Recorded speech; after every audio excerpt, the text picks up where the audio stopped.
Homeless people don't become homeless because they run out of money. They become homeless because they run out of relationships. So the secret sauce is, how do we ensure that people don't run out of relationships?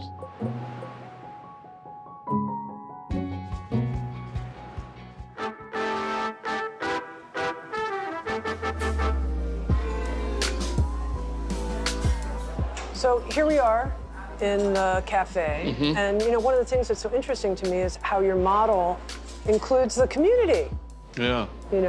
People want to support the place, and they get a good lunch in the meantime. So it's nice. Yeah. And the roots of this place were out in Boyle Heights, where we said, well, let's start something for women, and so Homegirl started there, and then it moved here when we built the headquarters. What is the homeboy recipe, if you will? It's not about success metrics, and it's not about like having these things written on the board that everybody has to memorize and say over and over again. And it sounded to me like it was a relatively simple recipe of unconditional welcome, helping people see and value their worth, and a whole lot of love and uplift. What am I missing, though, that is critical for the recipe? Well, I think contagion is the thing that we most hope for, because it's kind of like a viral thing, where people are catching it, and people get it right away, and they get it in short order.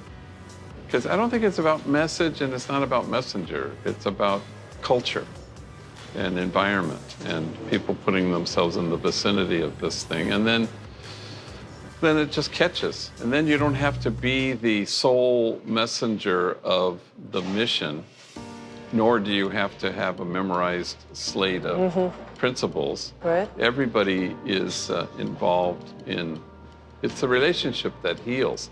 I was hearing somebody the other day talking about homeless, and they said, homeless people don't become homeless because they run out of money. They become homeless because they run out of relationships. So the secret sauce is, how do we ensure that people don't run out of relationships?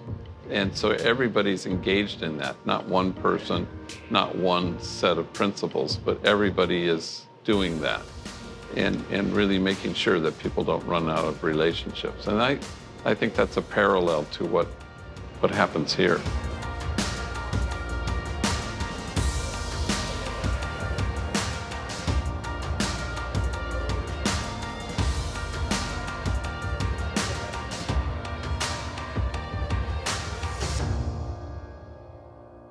What would you say, though, are the sort of foundational principles that create that kind of environment where it is natural to emerge from the environment? What have you had to do to create the context? Well, if you create a community of tenderness, where tenderness is the connective tissue, so otherwise love stays in the air or in the ether.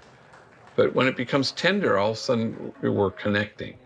And so tenderness then becomes, the highest form of spiritual maturity, where people are able to, as the homies say, find the thorn underneath. What's this about? So the hatred, the animosity, the being enemies is really not about anything. It's about something else. So I was thinking the other day, I've never once in almost 40 years working with gang members, I never once have denounced gang violence. It would have seemed silly, because from early on I knew that gang violence was about something else. So if you fixate on the thing and you say, well, let's address gang violence head on. Well, that's what we've done historically. Oddly, it's why we don't make progress, because we address these things head on.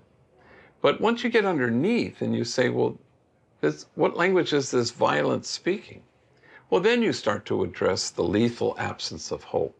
Then you start to infuse hope to kids for whom hope is foreign.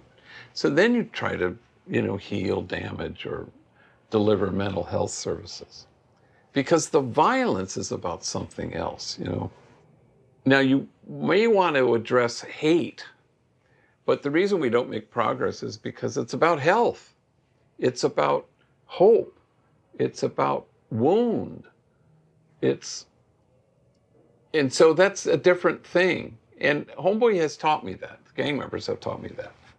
We had a young woman here who's part of our family, and she just kicked the front door and shattered it.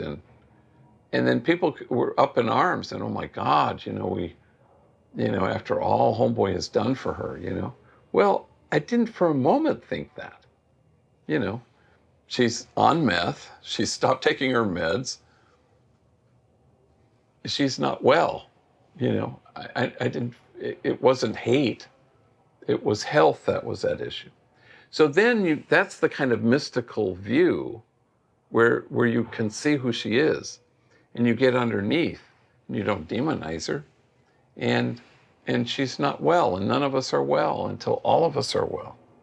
And she belongs to us. And she's unshakably good, and her unwellness doesn't touch her goodness at all.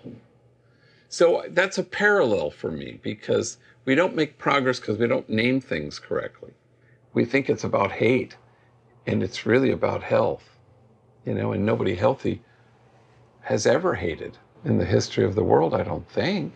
Discover on-demand videos and docuseries, explore a full schedule of daily life classes, and become part of an incredible community. At Sounds True One, we invite you inward to find your way your way.